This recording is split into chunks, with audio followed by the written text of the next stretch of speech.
So in this powerful canto, we have seen that Ashwapati is receiving all these great experiences from the highest. And we're down within 5 lines of the bottom. I'll begin with the line, immense realities took on a shape. 5 lines from the very bottom of page 40.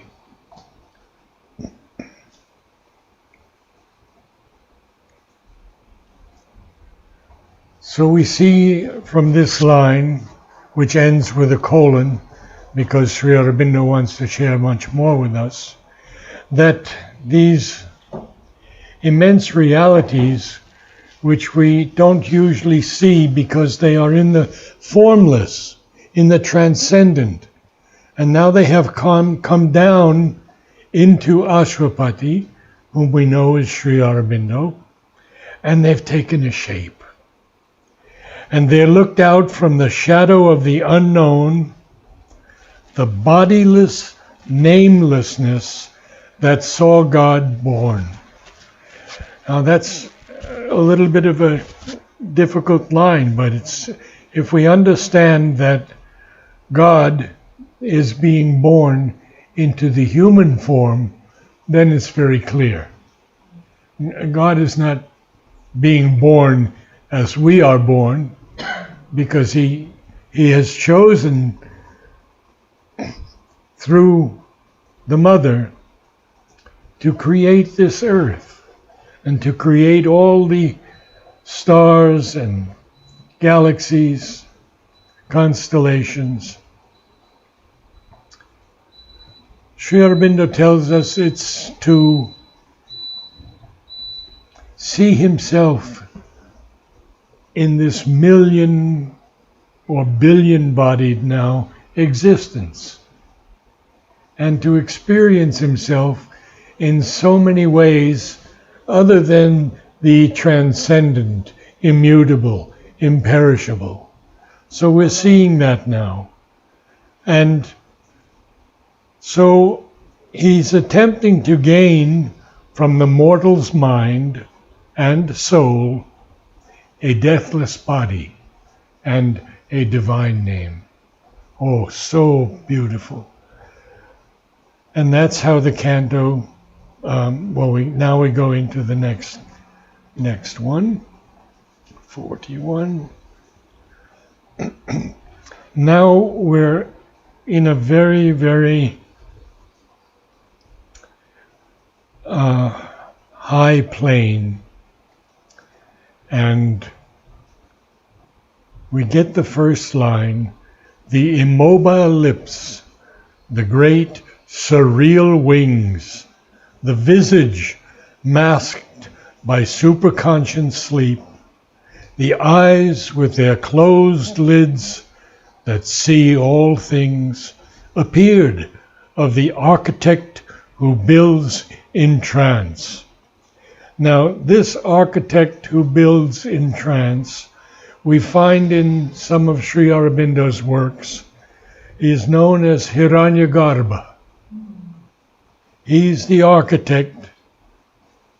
There's another one later on in Savitri, Virat, who builds his campfires. But now we look at this.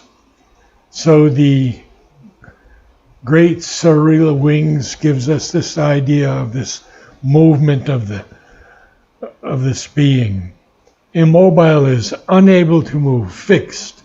Surreal is the quality of a dream, something that's fantastic, almost unreal. The visage, the face, marked by superconscious sleep. The eyes with their closed lids that see all things, appeared of the architect who builds in trance. Now, we have to go into this architect, whom Sri Aurobindo calls the self that creates all these forms, is Hiranyagarbha. the luminous or creatively perceptive soul. And that's in the synthesis of yoga.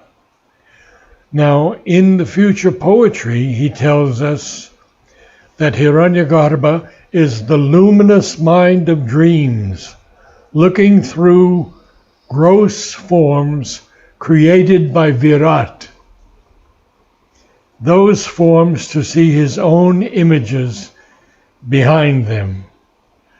Now, many years ago, an ashramite wrote a glossary and index of proper names in Sri Aurobindo's works. And I'd like to read that to you. So, Hiranyagarbha is the golden embryo in Hindu cosmology, the name given to the golden-hued egg which floated on the surface of the primeval waters. In time, the egg divided into two parts. What are those two parts? The golden top, half of the shell becoming the heavens, and the silver lower half, the earth. Isn't that a beautiful image, huh? Hiranyagarbha. And so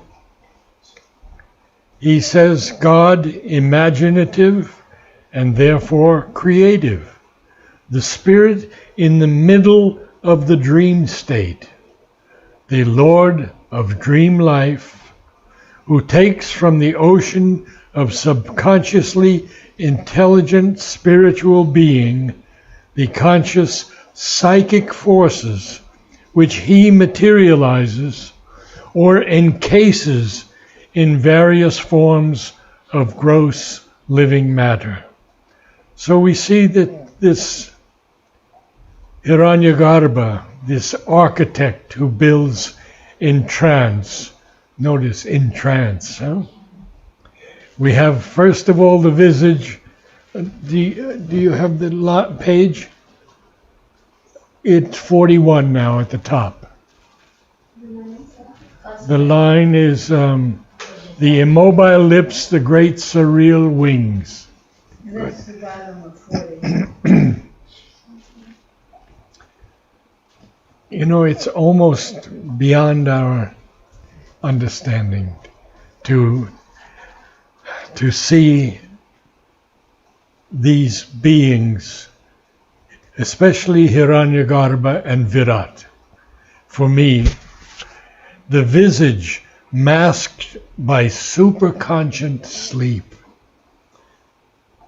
the eyes with their closed lids that see all things, appeared of the architect who builds in trance, and that is Hiranyagarbha.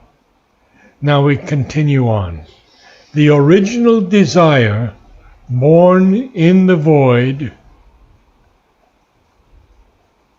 peered out.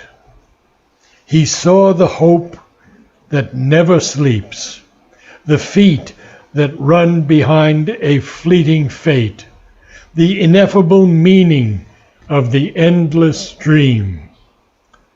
Look at the alliteration in that line. Feet, fleeting fate. The feet that run behind a fleeting fate. The ineffable is incapable of being expressed or described.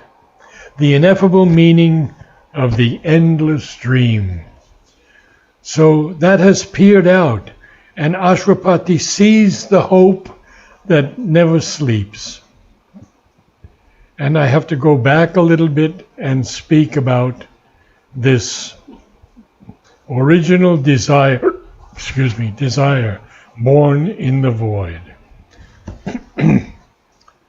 Now, in general,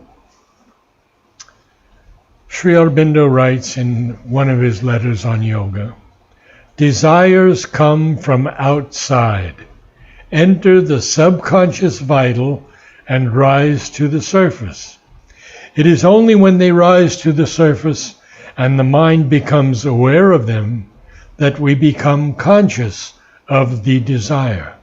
It seems to us to be our own, because we feel it thus rising from the vital into the mind, and do not know that it came from outside. Now this original desire, he capitalizes the D, and he says that the vital is the being behind the force of life. We have learned, reading much earlier, that in the transcendent, immutable, there is no creation. No creation at all. Everything is perfect, static, immobile.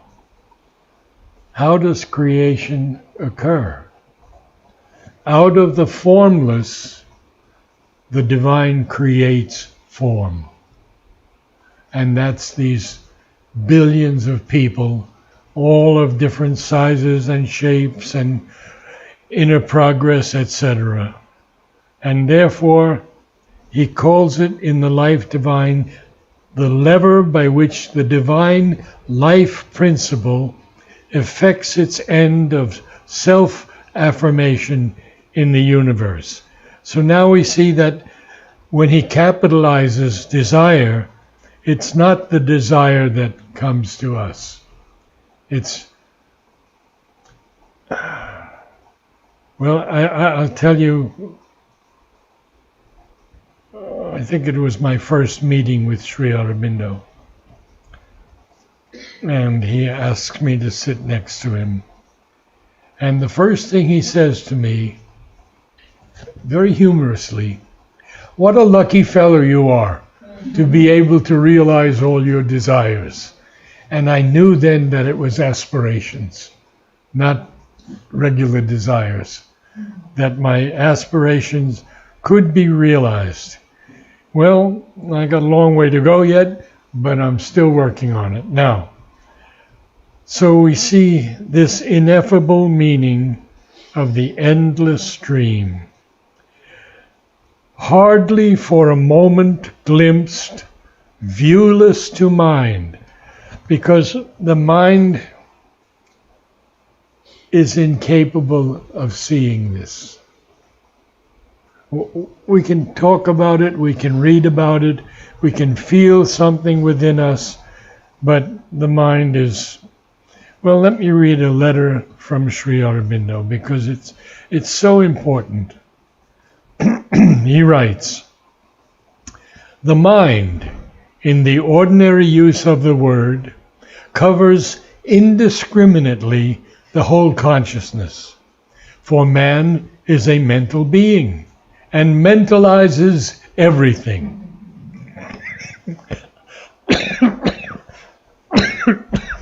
But in the language of this yoga, the words mind and mental are used to connote specially the part of the nature which has to do with cognition and intelligence, with ideas, with mental or thought perceptions, the reactions of thought to things, with the truly mental movements and formations, mental vision and will that are part of the intelligence."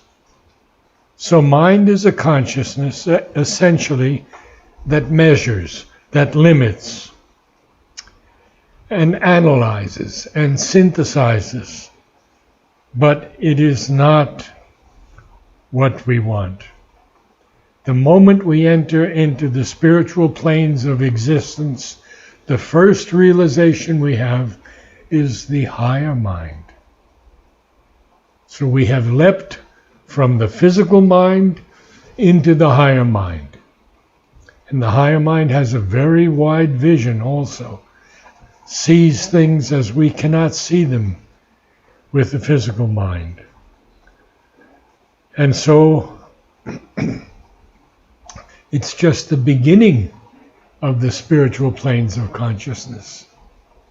Because the moment we rise from the higher mind to the illumined mind, it's a much greater light. And then the intuitive mind is like the thing is just there and we see it. There's no explanation needed.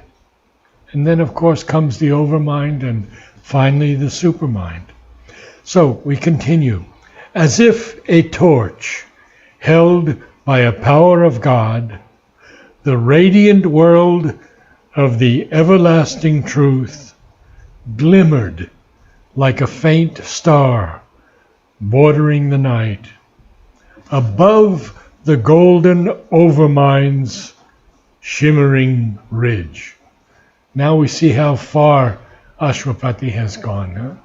He's seeing that this is above the golden overmind's shimmering ridge. We see it shimmering because it's emitting a kind of light, not the full light, but it's the overmind. The supermental is the full light, the full sun. So I'd just like to read a little bit to you on the overmind from Sri Aurobindo in quite a long letter to a disciple. The overmind is a sort of delegation from the supermind.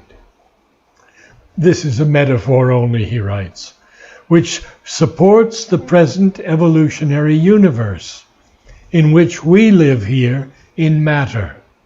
So important. If supermind were to start here from the beginning as the direct creative power, a world of the kind we see now would be impossible. It would have been full of the divine light from the beginning. There would be no involution in the inconscience of matter, consequently no gradual striving evolution of consciousness in matter. So only because the supermental didn't start here, we see that there is an involution, a descent of the divine force, and an evolution, our aspiration from below, that has created this universe. And he says, a line is therefore drawn between the higher half of the universe of consciousness, parada, and the lower half, aparada. The higher half is constituted of Sat, Chit, Ananda, Mahas, the supermental. The lower half of mind, life, matter. This line is the intermediary overmind, which, though luminous itself, keeps from us the full, indivisible, supermental light. Depends on it, indeed, but in receiving it, divides, distributes, breaks it up into separated aspects, powers, multiplicities of all kinds, each of which it is possible by a further diminution of consciousness, such as we reach in mind, to regard as the soul or the chief truth, and all the rest as subordinate or contradictory to it. And in another letter he says, the overmind is the highest of the planes below the supermental. So there's so much here, but that would take an hour to read. So, even were caught as through a cunning veil, the smile of love that sanctions the long game, the calm indulgence and maternal breasts of wisdom suckling the child laughter of chance. We'll go into that a little bit. You know, cunning is a very interesting word. It's artfully subtle or shrewd. It implies some kind of skill in concealing or disguising something. And now Ashwapati catches this. Even were caught as through a cunning veil, the smile of love that sanctions the long game. Mother tells us so much about love that it is, in one place she says, it is only divine love that will change the world. No power, no peace, no calm. They'll all be after the descent, the full descent of the divine love. The calm indulgence and maternal breasts. The indulgence is the benign leniency or permissiveness, tolerance. And what is this but wisdom suckling the child laughter of chance? And Sri Aurobindo tells us that wisdom has nothing to do with reason. Reason divides, fixes details, and contrasts them.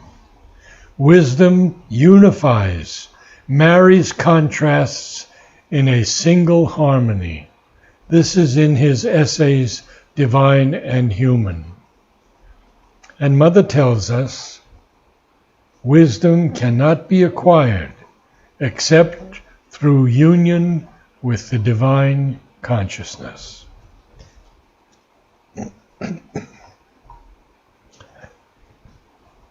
Today, Shraddhalu sent a Japanese girl to me, and she was so open that the moment we began to concentrate, the force just flowed down. And at one point she broke into tears when the psychic just spilled out. So I can tell you now, and I'm sure that many of you have experienced it also, the force has never been this strong in my life. Yes, I knew Mother for 12 years. I met Sri Aurobindo many times, but these are gifts, not something we earn. What we earn is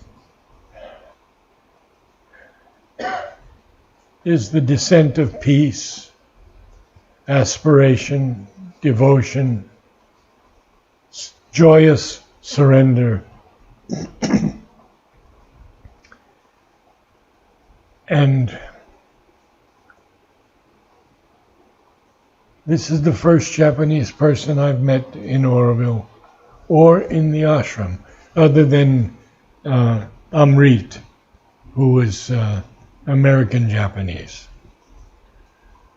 So we see this chance here, this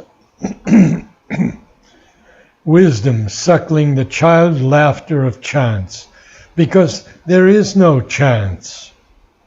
Sri Aurobindo says chance is not in this universe.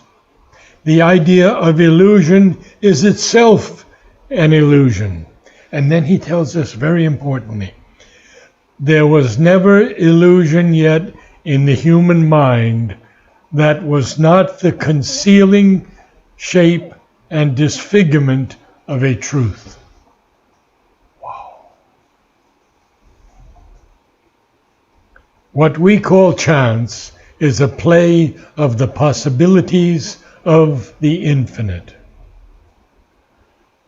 So now we see that silence, the nurse of the Almighty's power, the omniscient hush, womb of the immortal Word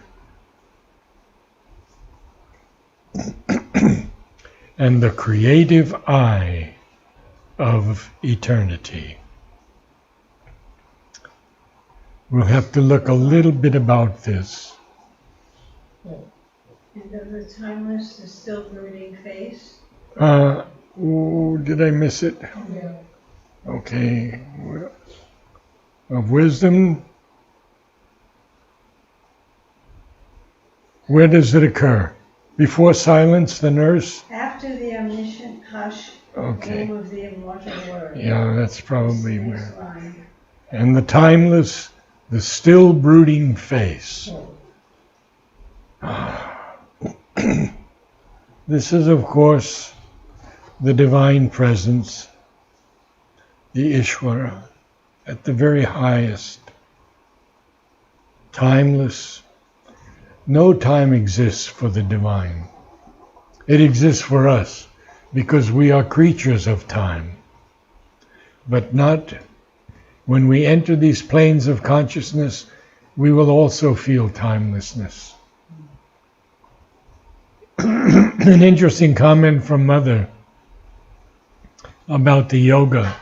She says, you must feel that it must be done today or in centuries to come.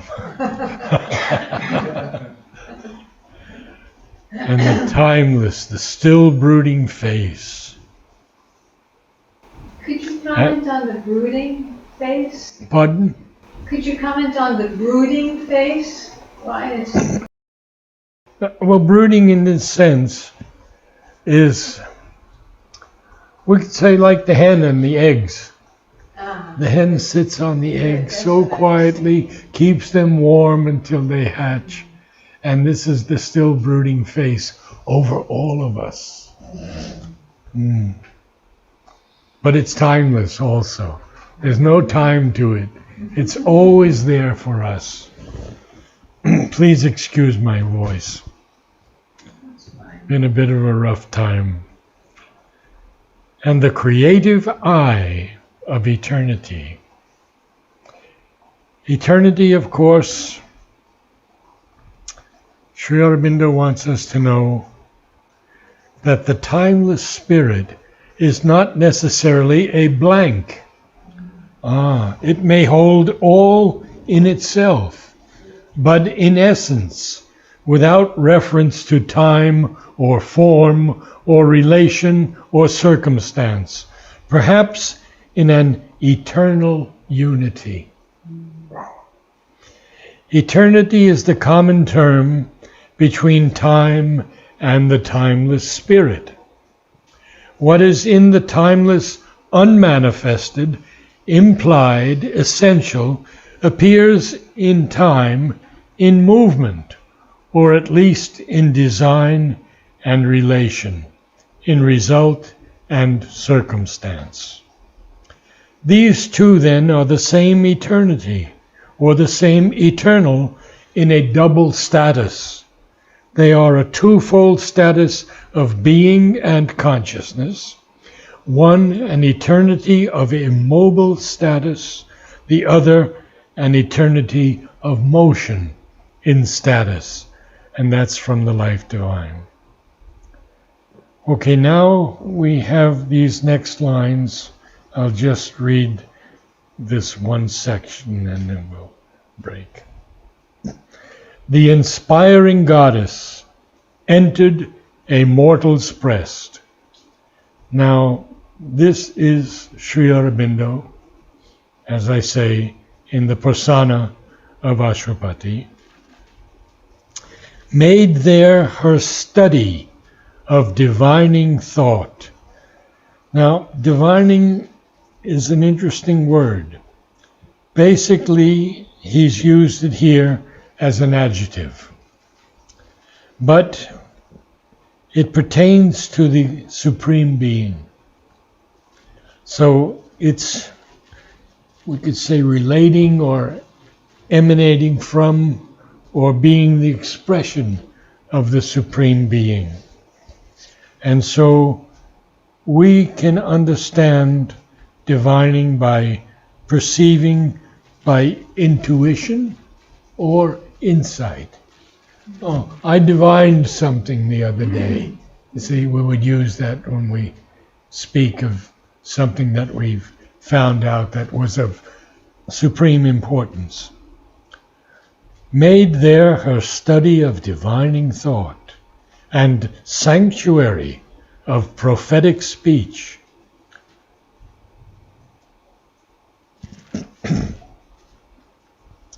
Essays Divine and Human. The prophetic or revealing power sees the substance. The inspiration perceives the right expression. Neither is manufactured, nor is poetry really a poesis or composition, nor even a creation, but rather the revelation of something that eternally exists. Wow.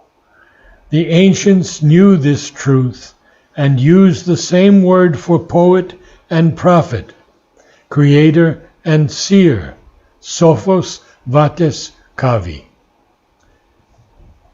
and sat upon the tripod seat of mind. Wow. Now, I have to go over these three things from Alok, Nolini, and Madhav Pandit. Alok calls them the tripod seat of mind, the three powers on which mental processes stand: reason, imagination, and sense perception.